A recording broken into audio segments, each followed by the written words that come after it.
Kasi may hindi maniwala, kaya nila video lang nagawa-gawa ko o kuha ko sa labas yung mga binibideo ko.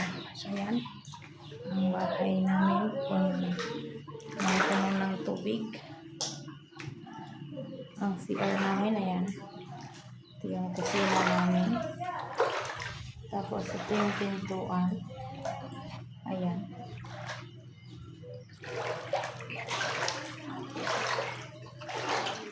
Ito yung kwarto namin. Di ba? Bahang-baha.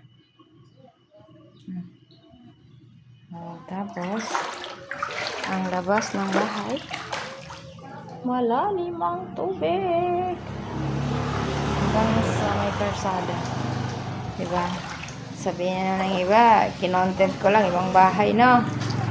So, bahay po yan kung saan kami nakatira.